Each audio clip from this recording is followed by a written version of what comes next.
মূলত কেন্দ্র ও রাজ্য সরকারের গৃহীত নীতি ও কর্মসূচির ফলে এবং দ্রব্যমূল্য বৃদ্ধি নিয়ন্ত্রণে সরকারের ব্যর্থতা এবং বহু ক্ষেত্রে কর্পোরেট স্বার্থে স্বেচ্ছা ব্যর্থতার কারণে দ্রব্যমূল্য বৃদ্ধি ঘটে, টাকার দাম কমে, অর্থনীতির ভাষায় যাকে মুদ্রাস্ফীতি বলে। ফলে শ্রমিক কর্মচারীদের প্রকৃত মজুরি বেতনের অবক্ষয় ঘটে, প্রকৃত মজুরি বা বেতন কমে যায়। এই অবক্ষয়িত মজুরি বা বেতন অবক্ষয় পূর্ব অবস্থাতে ফিরিয়ে দিতে চলতি মুদ্রাস্ফীতির হারে ক্ষতিপূরণও দেওয়া হয়। এই ক্ষতিপূরণই মহার্ঘ ভাতা বা ডিএ। তাই এই ডিএ বা মহার্ঘ ভাতার কোনো কেন্দ্রীয় বা রাজ্য হার হয় না। সারা ভারতে মুদ্রাস্ফীতি পরিমাপে একটি সর্বজন গ্রাহ্য সূচক আছে যার নাম এআইসিপিআই অর্থাৎ all India consumer price index. কেন্দ্র ও হাতে গোনা দু একটি রাজ্য বাদে প্রায় সব রাজ্য সরকারই তার সরকারি কর্মচারীদের এই এআইসিপিআই মেনে বছরে দুবার করে মহার্ঘ ভাতা প্রদান করে থাকেন। তবে ব্যতিক্রম পশ্চিমবঙ্গ।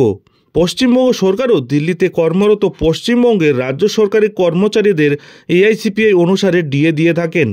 কেন্দ্র ও পশ্চিমবঙ্গ সহ সমস্ত রাজ্য বেতন কমিশন এআইসিপিআইকে ভিত্তি করে বেতন সংশোধনও করে। আইনি যুক্তিতেই এই এআইসিপিআইকে অস্বীকার করার অধিকার কেন্দ্র বা কোনো রাজ্য সরকারের নেই।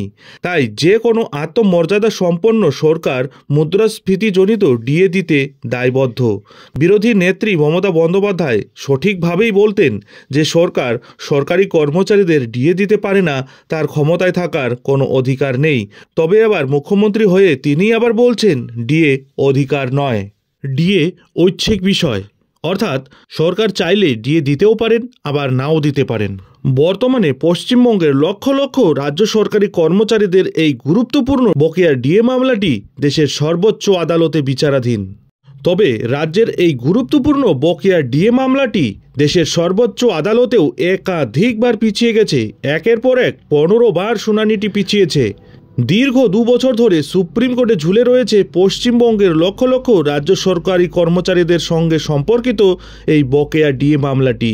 আর এরই ফলে একাধিক পদক্ষেপ নিয়ে চলেছেন রাজ্যের সরকারি কর্মচারীরা।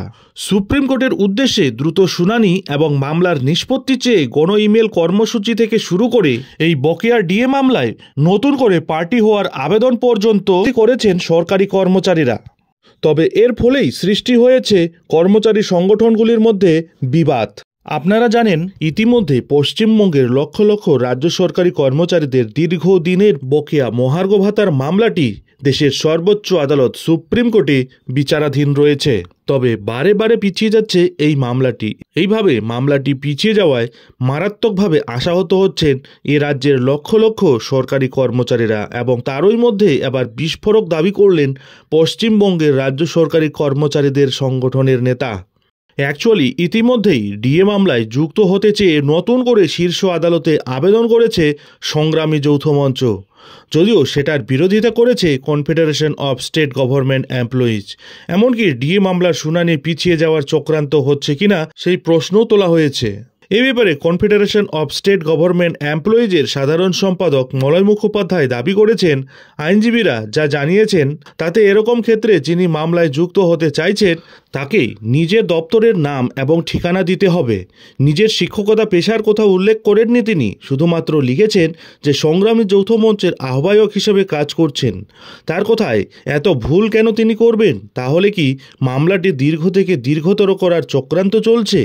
সংগ্রামী যৌথ মঞ্চের যুক্ত হওয়ার আবেদনের বিরোধিতা করা নিয়ে কনফেডারেশন অফ স্টেট গভর্নমেন্ট এমপ্লয়িজের সাধারণ সম্পাদক মলয় মুখোপাধ্যায় জানিয়েছেন, সংগ্রামী যৌথ মঞ্চ মামলায় যুক্ত হলে নতুন করে তাদের কথা শুনতে হবে। ফলে আরও সময় চাইতে পারে রাজ্য সরকার।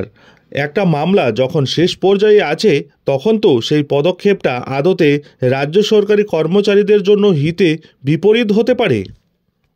যদিও এই বিষয়ে সংগ্রামী যৌথ মঞ্চের আহ্বায়ক পাল্টা দাবি করেছেন, এতদিন তারা রাস্তায় লড়াই করছিলেন, তাদের লড়াইটা বাকি সংগঠনের উপরে ছেড়ে দিয়েছিলেন, কিন্তু আদালতের লড়াইয়ে হতাশার মুখে পড়তে হচ্ছিল। তাই সুপ্রিম কোর্টে ডিএ মামলার জয়ের জন্য তারা যুক্ত হতে চেয়েছেন।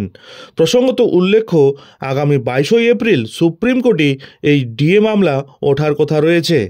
তবে এখন দেখার বিষয় হলো আগামী 22 এপ্রিল পশ্চিমবঙ্গের লক্ষ লক্ষ রাজ্য সরকারি কর্মচারীদের সঙ্গে জড়িত এই বকেয়া ডিএ মামলাটি দেশের সর্বোচ্চ আদালত সুপ্রিম কোর্টে আদৌ উঠবে, নাকি পূর্বের ন্যায় ফের পরবর্তী শুনানির জন্য ফের তারিখ পে তারিখ দেওয়া হবে, নজর থাকবে সেদিকে। যাই হোক, এখন এখানেই শেষ করছি। এই ধরনের পরবর্তী ডিএ সংক্রান্ত ছোট বড় আপডেট ঠিক সময় মতো পেতে অবশ্যই চ্যানেলে চোখ রাখুন।